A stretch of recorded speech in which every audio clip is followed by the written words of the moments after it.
I am an amateur home builder. The following is not a formal instruction method or manual for aircraft construction. This is merely the documentation of my process of building the war aircraft P40 Warhawk. The purpose of this video is merely to show you that this is possible for a layman craftsman to build. I hope you enjoy the following video. Hey everyone, it's Matt again with Downrange. We are here for an update on the War half-scale P40 aircraft build. A lot of improvements have been made. We've done a lot more construction. Took us a little while to get materials, figure out how to cut scarf joints. We think we've got all that stuff figured out, added a couple of new tools. I'm going to show you that stuff as this video goes, so it won't be a super long one, I don't think, but and there's definitely going to be less hands-on in this one. Just show you the things that I've been working on, the things that we've added, and where we're heading from here. So stay tuned and we'll go from here. So some of the stuff that we've added on since the last time that we tuned in was we added the old Hercules saw. We added a table saw because some of the joints, some of the cuts we have to make are going to be very, very complicated. When we start getting into the plywood stuff, that's going to be really difficult for me to do with anything other than having a good, solid table saw, so I made the investment. Harbor Freight has a lot of great options. We went with the Hercules. Price-wise, you can't beat it, and it's Harbor Freight.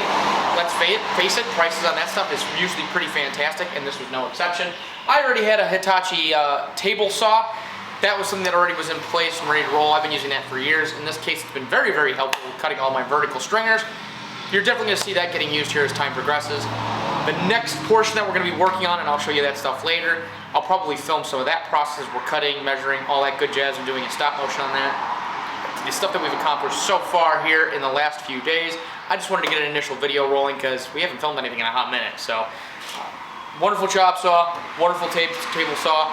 I'll probably do a separate video specifically about the scarf cuts because that was a process in and of itself.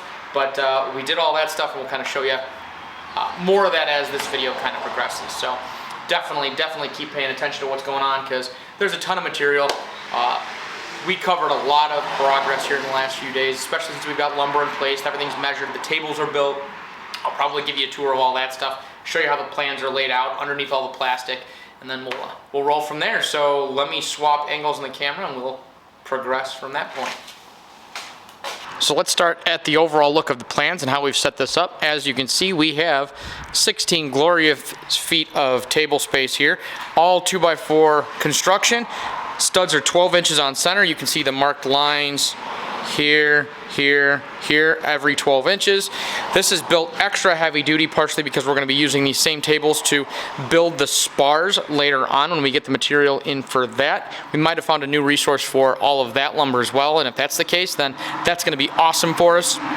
So let's go over the plans that we have in place. So the plans themselves, as you can see, are laid out just like that. Yes, there are about 14 or 15 feet long plans that are on this and attached. So as that's the case, we laid them down on here. I happen to have these giant rolled bags. You can see the rest of them on the floor over there. Those giant rolled bags, which are clear and actually do a pretty good job of keeping the plans protected and sealed up. And then I just have them anchored in place with a couple of screws in the corner. You can see those right there and right there. They're kind of held in place to kind of make everything else work. So with that being said, let's kind of focus on what construction we actually did. First and foremost were the scarf joints. So let's talk specifically about the scarf joints here. All right, so the first one I tried to do something a little interesting. So regardless, this portion of the plans to this portion of the plans drops from 3/4 square to 3/4 by 1/2 inch. All right, so it's a slightly narrower frame component over on this side from this point going rearward. Because I only had 6 foot lengths, I had to scarf the full length because overall I believe it's 14 inches from nose to tail for our longerons. So for these longerons, either way I had to scarf at least 2 joints at each of them. I did a bunch of homework. The best I could find was a 1:15 ratio, basically for those scarf joints. I saw mixed things. I saw some people that were doing 1:5. The FAA recommends for appropriate grain that you use, nothing that has a shorter grain pattern than 1:15. So each line that has to stay on the board for a length of 15 inches, otherwise they determine it's not going to be strong enough to be useful for this. all of these boards pass that test, no problem. As for the scarf, it doesn't specifically say anywhere in the FAA regs what to utilize. The closest I could see was the implication that they would prefer a 1:15. So as that's the case, I did the 1:15 right. Seeing as these are only 1/2 inch thick where they need to be scarfed, in theory that means the length of the scarf only had to be 7.5 inches versus this, which would have been something like 11.5, somewhere in that neighborhood. I don't know the specific number, I'm not looking at the book for it, but either way, you didn't need 15 full inches cut out of this one. You didn't need the 7.5 inches cut out of them. You only needed the 7.5 inches cut out of it. Sorry, 7.5, not the 11.5. So as that was the case, I figured if I just did a scarf that was 7.5 inches long, I could just do a shortened version of it and then cut the notch. That's fine and great, except for the fact that in order to get the proper depth to make that work, it also took a little chunk out here. Didn't love that. The piece of scarf material that I had chopped off, I ended up cutting it off a little bit. The gap that it created right here, because I didn't measure it perfectly, because I didn't know how to go about doing that, just that did a little gap. So I ended up just epoxying both those in there and added a little section. I think it's going to be plenty strong, especially because the load's not going to be in that direction. So that kind of covers all that stuff. Nor my clamping. There was a lot of clamping going on last night to get this all kind of set the way we wanted it. So that scarf, I didn't love how that one's done. What I ended up doing for the other side was, I just said screw it. I dealt with the entire 11.5 inch scarf or whatever it was, and then cut it from here all the way back to where it needed to be, and then moved it over. So this is where the 3/4 is supposed to end. So it is 3/4 by 3/4 from this point all the way down, and then I just scarfed it and extended it over on the upper longeron. So that's how that kind of went. I will show you the scarfing tools that I used here in just a second, and then we'll talk about the other frame stuff. So let me go grab that jig and reposition, and I'll show you what I did. All right, so let's talk specifically about those scarf joints and how we did those. First, right out of the gate, I needed to make a jig to make those work. These scarves were supposed to be at a 1 inch to 15 inch ratio. As that was the case, I needed to make an appropriate jig for that. So what I did was I grabbed a regular piece of 2x4 that I had floating around, cut one end on the fantastic Hercules we have over here, cut one side of that down so we had a completely flush, smooth, flat surface. That was going to be the guide on this one. Then we just offset that appropriately. Once we actually made that smooth cut, we offset it appropriately, pushed that guide to the side, and then added a block that was added into the bottom of this thing to keep it offset appropriately. Used a 4-foot level as a guide. Since this one's pretty short to make those cuts, I used that 4-foot level as a guide, bolted that to the fence itself here, used it as an extended fence, and then with that offset in place, cut this last angle that's in place. So that measured out to a 1:15 angle. Everything measured out since I cut from there.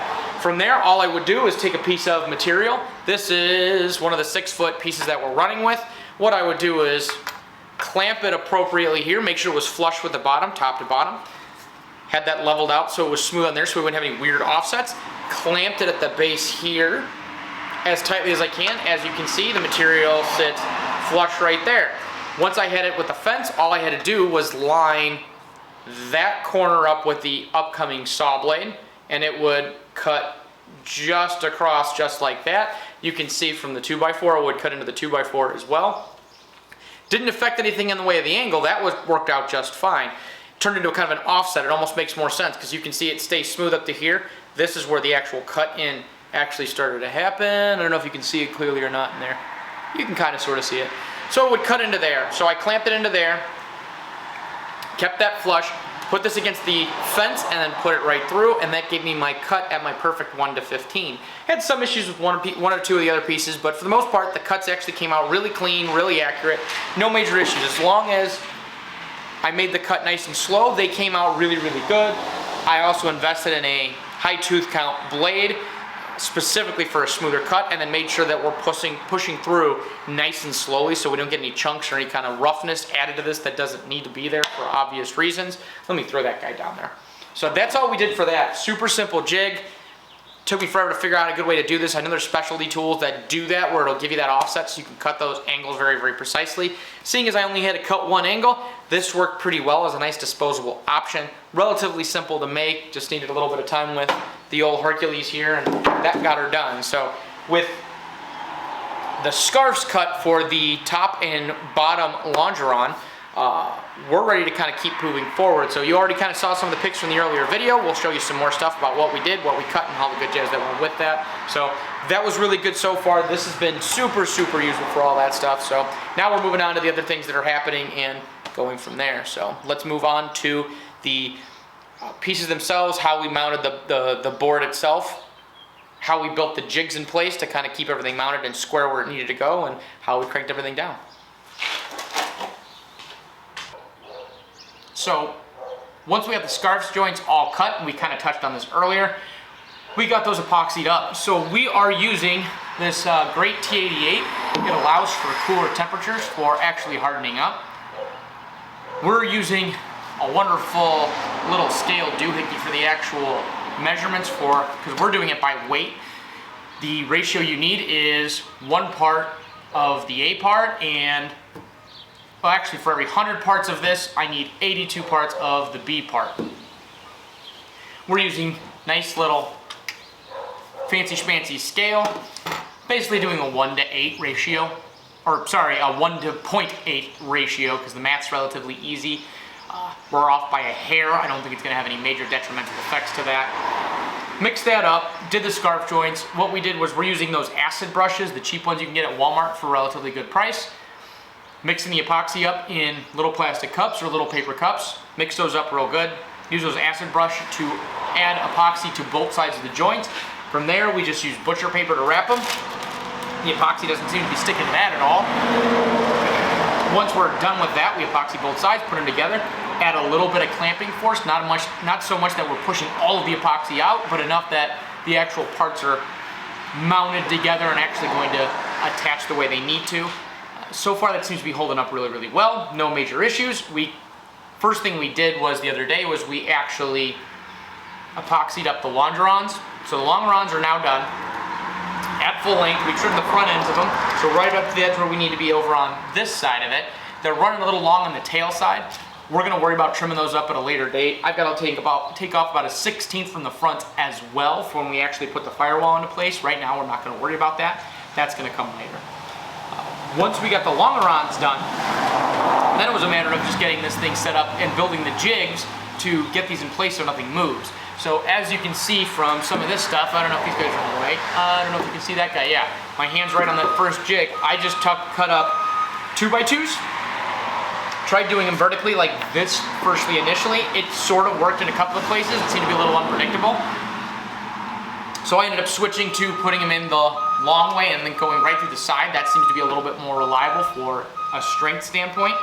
Screw those right in, right along where we needed them to go. Use the longerons themselves as kind of a basis of exactly where we could mount those. So once I got those into place, I mounted them all the way along. This top one's a little easier just because it's straight, but because it is going to get compressed with this lower one, which is obviously very, very curved, there's going to be some stresses on that. So we made sure we've got enough blocking in place so this top longeron doesn't start to bend or bow, so we keep that nice and locked into place. Once we got that one done, we moved on to the other components of this. So we moved over to the top one. So some of these are 3/4 squares, some of these are 3/4 by 1/2 inch. This is 3/4 square, 3/4 square, 3/4 square. The rest are 3/4 by 1/2. I started out with the 3/4 square, had the extra material handy upstairs already, so we started with those. Each of these vertical members is actually numbered. So there's a bunch of diagonals in here too, which is going to help support the sucker so it doesn't try to meet in the middle, so one stays straight, one stays curved. It's going to keep it from doing that. Plus, it adds vertical strength to this thing, which is kind of important, airplane and all. The edge starts at 1. We have a diagonal at 2, 3, 4, 5, 6, 7, 8, 9, 10, 11, 12, so on and down the road. So far at this point, we just did 1, 3, 5, 8, 9, 12, 14, 15, and I think it's 17 over on the far end. Those are the ones that we've cut so far. The important things to note. When I placed these and cut them and measured them, so I measured them first, placed them, cut them down so they would fit without putting undue pressure on the actual frame, because we need this to actually sit properly. So these are very, very, very tight cuts. That took a little bit of doing.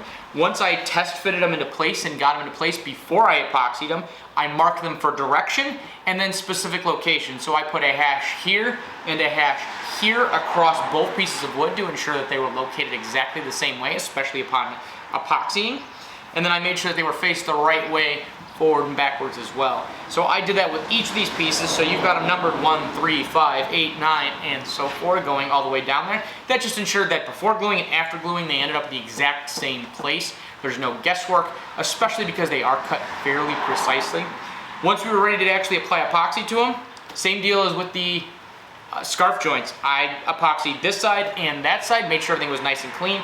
I put down this butcher paper all over the plates underneath all of those joints to avoid having this stuff glued to the plastic. I don't know if the glue would adhere to this plastic or not, but I'm not messing with it. It makes no sense to add that complication, and then I don't have to reattach this plastic every time we want to do something. This is already keeping it pretty safe as is. We're going to leave it like that. So each of these joints got glued into place. Once I did that, the long clamps that I had handy, we used those. I was a little short on, I thought if I had a few more longer clamps. I didn't. But with a 2x4, and I could have probably just done it clamp to clamp, but I didn't. Locked those in place, so I got that nice and tight. So each of these joints was nice and firm when this was left. And then I checked it a couple of times last night when it was still wet to make sure the alignment marks were all still in place. Ooh, excuse me. And they were. Checked it today when I woke up, and then when I got back from the shop. So far, everything's holding up very, very well. So we've got a bunch more that need to get cut and go from there. I wanted to get this video stuff recorded. I've got a paper logbook that I'm journal really more than anything at this point. I'll probably convert it to an official logbook at some point in the future here relatively soon. But right now I've got a journal that I'm upkeeping, so I'm keeping tabs on hours of effort put into this, all that good jazz. So it's nice to get away from the metal stuff and kind of move on to all of this. Real quick, let me grab an acid brush. I'll show you what I've got.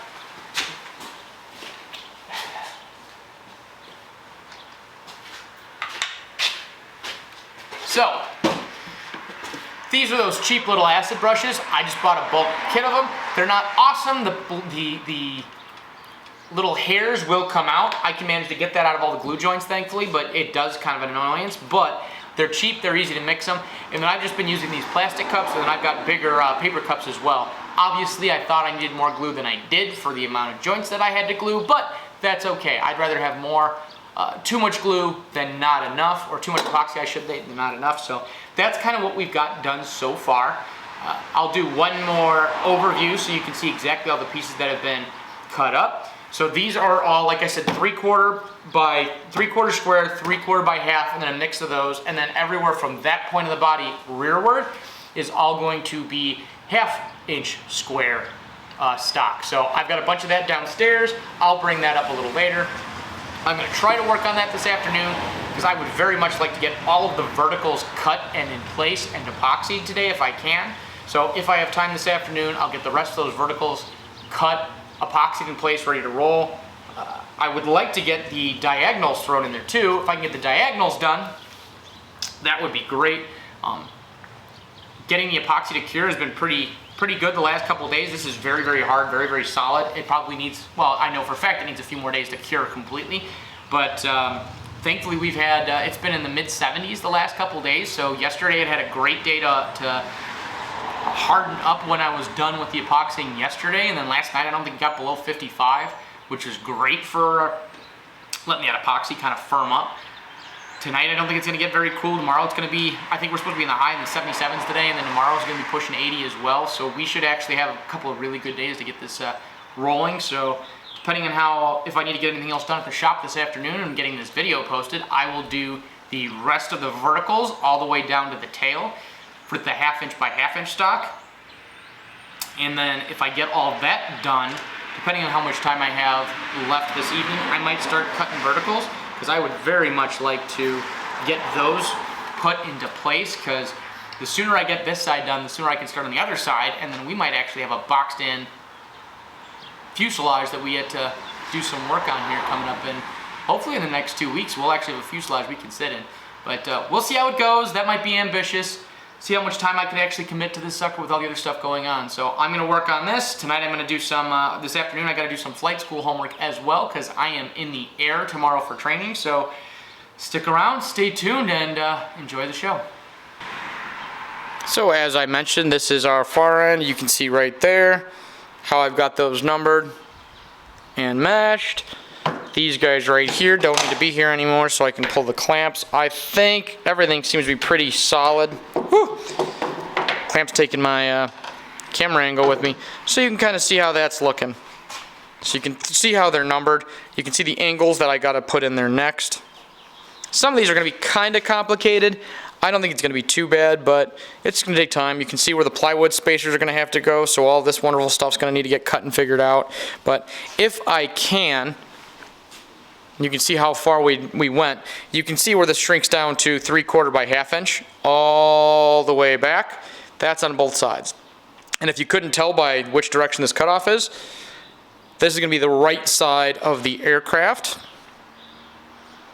And let's see if we can get some close-ups. You can see the witness marks. You can kind of sort of see the witness marks. There you go. There they popped up. Pull the clamps out of the way completely. So you can see those witness marks I put top and bottom, just to kind of give you an idea where they're supposed to go. And then back here, we switched to the 1/2 inch by 1/2 inch. I probably would have cut those yesterday, but I wasn't entirely sure about what needed to go where. I needed to reference other plans. Plus, I ran out of time. But now we know. So the next process will be getting these guys, all 1/2 inch verticals, cut into place. You can also see these hollowed out triangles right here.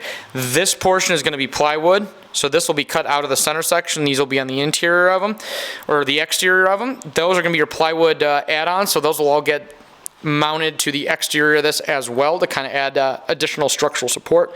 Goes right to the tail. This last section, I'm not entirely sure about these guys. These are 3/4 square stock.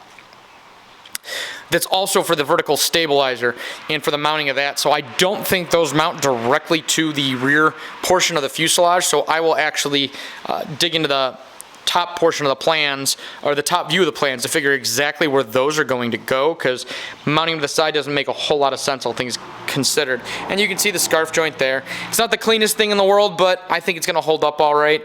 We'll see how things kind of progress as we go from there. I'm trusting my life to it. Speaking of the scarf joint, that one looks a lot better. That was a cleaner cut, much smoother. So all of the overflow of epoxy needs to get cleaned up. So the joints will look a lot better too once we get in there with an actual knife and clean those up, sand them down so they're nice and smooth and ready to go for the next steps here. So that is what we've accomplished so far. So stay tuned. We'll hopefully have another video up for you sooner than later.